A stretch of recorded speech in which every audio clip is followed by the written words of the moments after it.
Vendredi 28 août 2020, Emmanuel Séraphin, président du TCO, a rencontré l'équipe dirigeante du Grand Port Maritime et effectué la visite des installations portuaires. Port-Réunion, le nom commercial du Grand Port Maritime, est le premier port d'outre-mer et le 4e port français en termes de trafic et de conteneurs. C'est l'un des principaux moteurs économiques de la Réunion.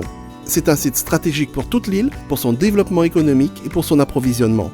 Port-Réunion, c'est des terminaux pour les céréales, les hydrocarbures, le charbon ou encore le sucre.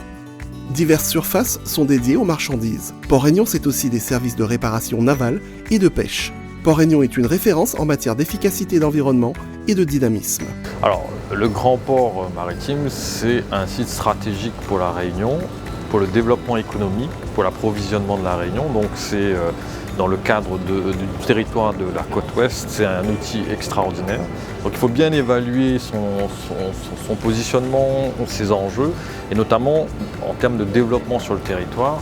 Donc il y a plus de 2000 emplois directs en jeu sur la zone arrière portuaire et sur l'activité même du port. Une étude de l'INSEE qui montre actuellement ces 4800 emplois qui sont liés directement à ce port. Donc toute l'activité de la Réunion, 95% des marchandises qui arrivent à la Réunion passent par ce port. Donc c'est un point essentiel pour le développement de notre territoire. Donc c'est pour ça qu'en tant que nouveau président du TCO, c'est essentiel de venir évaluer ces enjeux et aussi les potentialités du développement du port et donc de la Réunion, parce que c'est un enjeu qui dépasse le TCO, c'est un enjeu qui concerne la Réunion.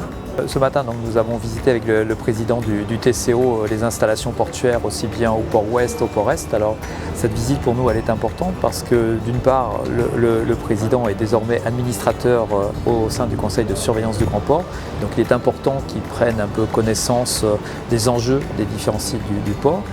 Premier élément. Deuxième élément, nous avons un partenariat avec le TCO sur plusieurs registres, en particulier dans le cadre du territoire d'industrie. On partage par exemple les enjeux de développement de la réparation navale, mais on est aussi un acteur du contrat de transition écologique à travers un certain nombre de projets que nous avons, que ce soit sur l'installation de panneaux photovoltaïques, que ce soit sur de la cogénération sur certaines de nos installations. Donc on a vraiment plusieurs thématiques importantes. En termes d'aménagement, le gros enjeu du port dans les années à venir, c'est la zone arrière portuaire. Évidemment, compte tenu de la compétence économique du TCO, ce sera un des partenaires essentiels de ce projet, en lien avec le département qui est le propriétaire foncier de l'essentiel terre.